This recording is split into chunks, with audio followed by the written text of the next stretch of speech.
Not a matter of if, but when crisis will rock your world. I'm Roshini Rajkumar, crisis strategist, licensed attorney, and host of The Crisis Files. In each case file, we bring you hot topics from around the world. Today, we travel to Stockholm to meet a man who is no stranger to conflicts and controversies. Dominic Bowen is head of strategic advisory for To Secure. His clients include countries and corporations who need to assess risk, manage change, and stay secure. Dominic is here for the case file I call Risk Busting. Dominic, it's so great to have you on the Crisis Files. And as someone who's a crisis strategist, I was just so eager to look at risk from your vantage point. To help people, how would you define risk? Yeah, thanks, Roshini. I think that's a great question. Really, when we talk about risk, we're talking about uncertainty. When we look to the future, there's so much uncertainty, and that's whether we're going on a holiday, we're making an investment, or making a decision about work.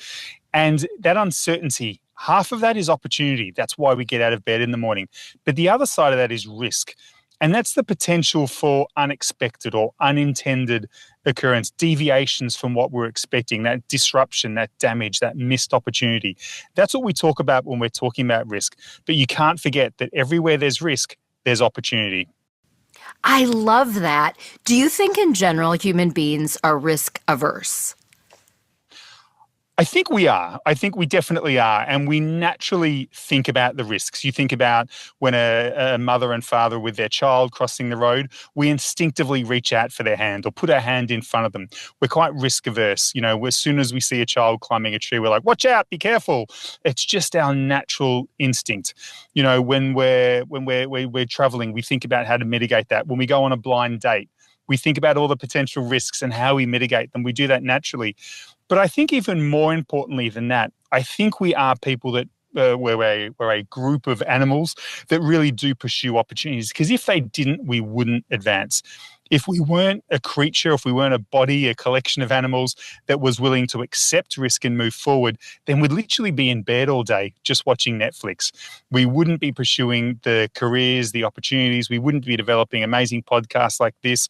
We wouldn't be exploring and developing new relationships if it wasn't to pursue opportunities. And we know that with those opportunities comes risks. That's why we leave the cave. It's why we leave our homes, because we're going to pursue opportunities. But we do know that there's risks. And I think humans are generally pretty good at mitigating most risks. Well, I love that you say that, the opportunity piece, because even the very technology, I'm in North America, you're in Europe, and we're talking and it's crystal clear. We can see each other on our Zoom connection, and some people listening or watching this on YouTube can also see us, but we can be heard, we can hear one another. I mean, that is all of that technical opportunity that people before us took so that this kind of technology could be developed. So when people think about risk and crisis, I think a lot of times they're thinking of big corporations or their work life or data breaches or countries and governments and war-torn places. And you certainly know a lot about that. But let's start with people's personal lives. What are some areas where people could maybe take that opportunity mindset but also protect themselves from risk at the same time? Yeah, I think there's probably quite a few areas that we'll all connect with straight away. And some might be holidays. Now, when we were younger and we're all backpacking around the world and doing those holidays, which seemed incredibly dangerous when we look back, even then we took some mitigation. We might not just jump on a plane and go to Thailand. We might still jump on a plane, but maybe for the first 1 or 2 nights, we'd book accommodation. It might be at a nasty little hostel, but we'd at least know we had somewhere to stay for the first 1 or 2 days before we worked out the next step of our adventure. That's a risk mitigation. We're making sure we've got somewhere to sleep for the first couple of days.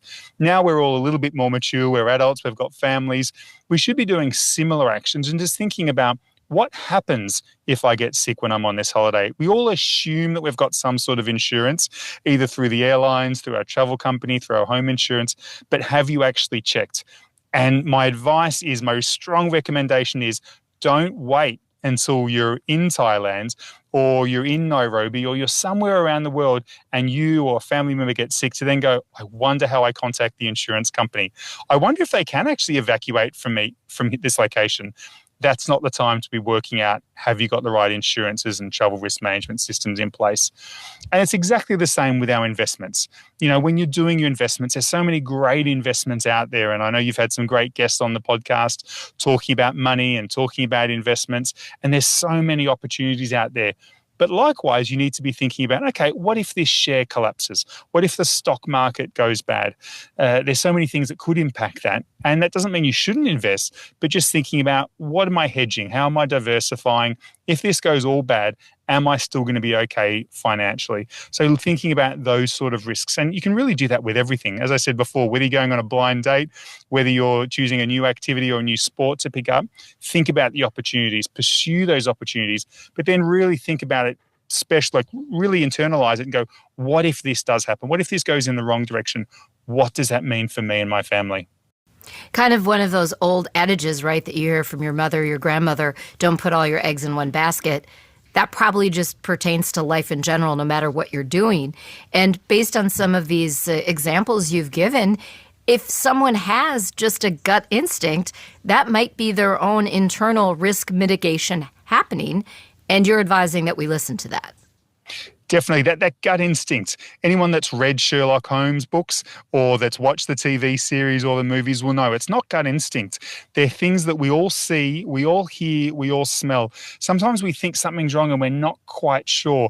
If we stop for a moment, we go, actually, I can smell fire, or I can smell something that's associated with heat that shouldn't normally be in my living room. We have these amazing senses that we don't always calibrate well, but that gut sense, if you can just stop for a minute and go, what is that gut? What is the thing that's setting off my gut? Is it my touch? Is it my smell? Is it things I can hear or things I cannot hear? What's setting off my senses? And then digging a little bit deeper. I love that. Really great advice. Let's think about our work lives for a moment. Many people listening, watching today have jobs, and risk crisis could be part of those work lives. What are some of your tips just as we head into just being more secure and being smart in that space? Yeah, with business leaders, and we're really blessed. I work with some of Europe's biggest companies. And one of the things I see with the best companies, with the best business leaders, is that they're looking forward. They're looking forward for opportunities all the time.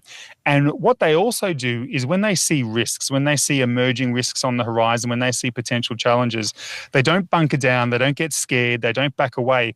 What they do is they take a breath and they go, okay, that big wave that's coming, that big wave's coming for me and all my competitors as well.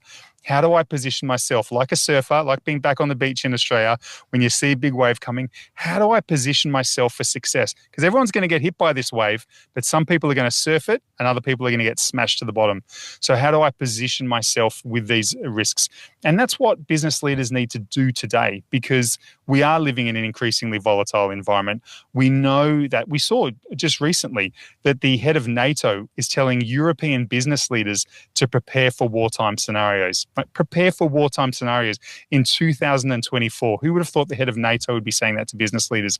And the reason is because modern warfare, modern battles are fought through trade disputes, through currency manipulation, trade disputes, supply chains, cyber warfare, information theft. Corporate espionage is running rife in Europe. Corporate espionage, again, who would have thought about it? But these things are real, and this is what modern battlefields look like. Now, there are still horrible hand-to-hand combat, like in Ukraine, like in places like Sudan, like in several countries around the world. But much of the warfare of today is fought on the battlefield, in our economies and in our finances. And as we saw in the US elections, the economy matters. It does matter. Infrastructure matters. You have done work all over the globe, some of the countries, Haiti, Bangladesh, Jordan, Pakistan, Ukraine, just to name a few. Are there any commonalities when you were in these places, whether it's a war zone or some sort of water shortage, whatever it is, in how those different places are trying to solve for the problem, whatever the problem is? I think there's probably two really important things that everyone should hear.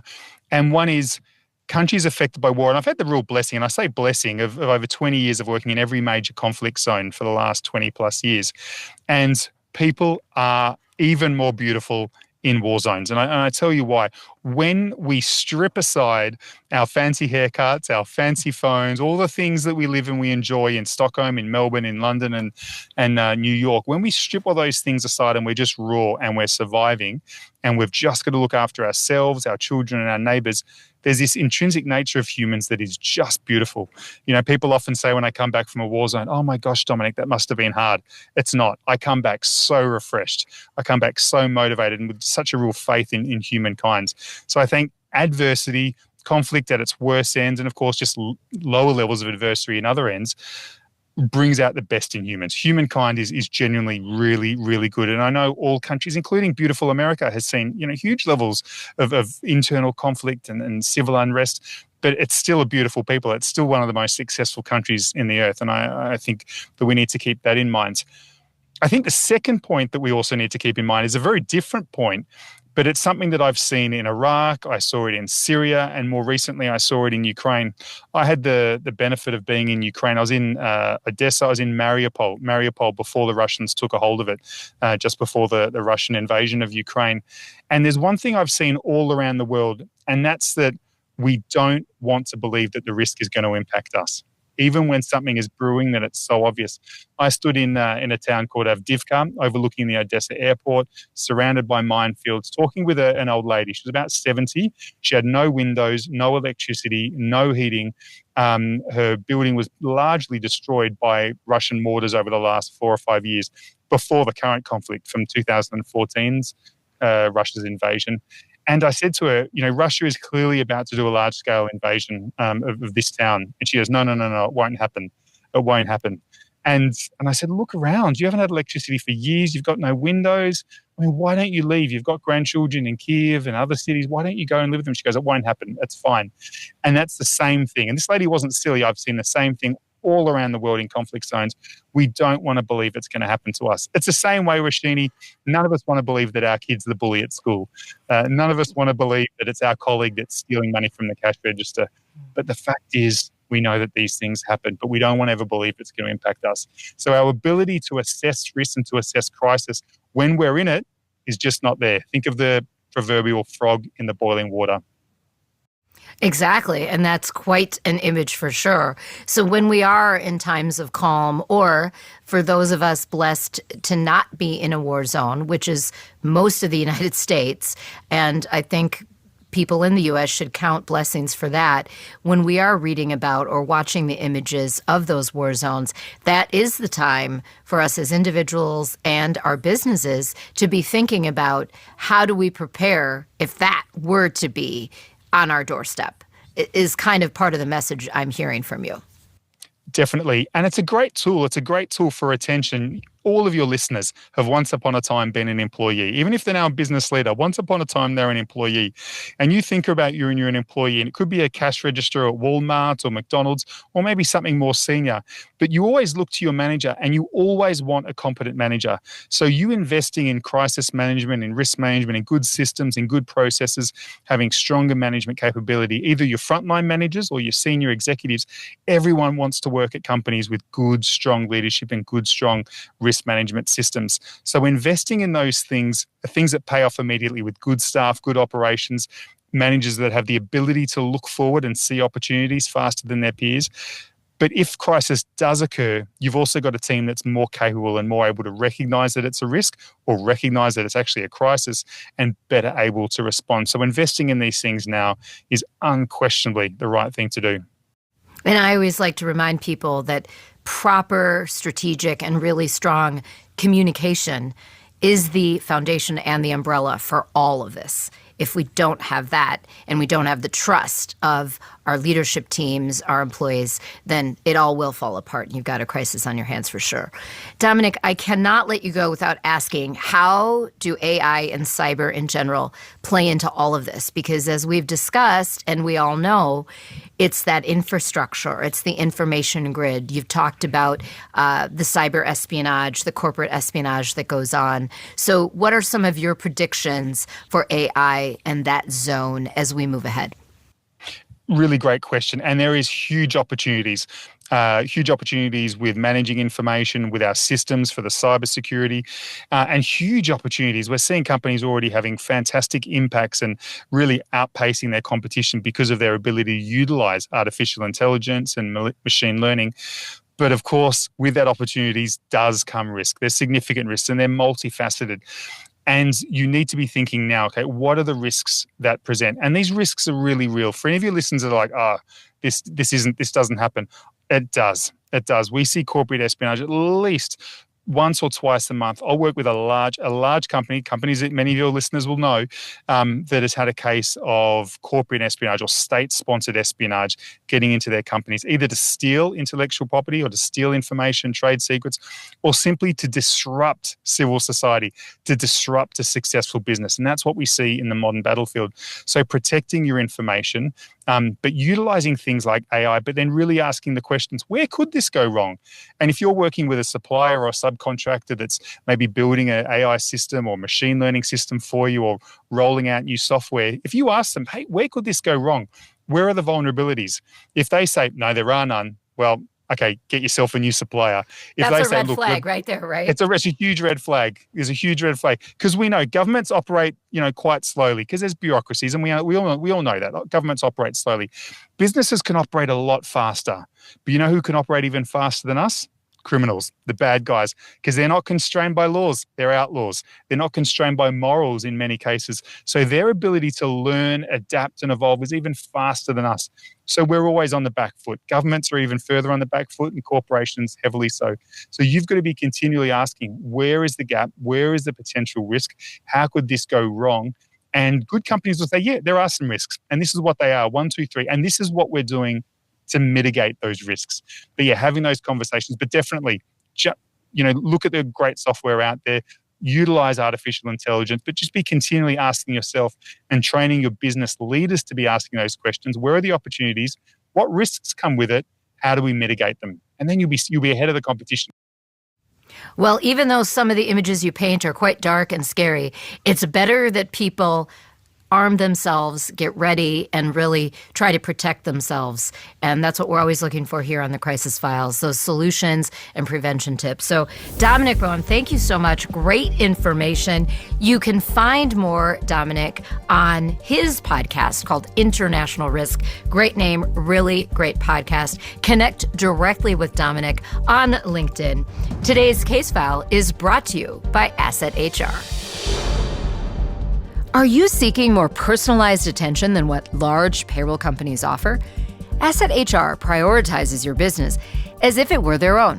They don't just create partnerships, they foster lasting relationships. Imagine a world where your needs are anticipated, every call is promptly answered, and you receive the attention you deserve. Choose Asset HR and experience a human resources partnership where relationships are paramount. Learn more at assethr.com. Follow us on YouTube and Instagram at The Crisis Files. Rate, review, and subscribe to The Crisis Files on your platform of choice. Check out our website, thecrisisfiles.com, for past episodes and drop me a line about topics to cover in the future. I'm Roshini Rajkumar. Join me next time on The Crisis Files.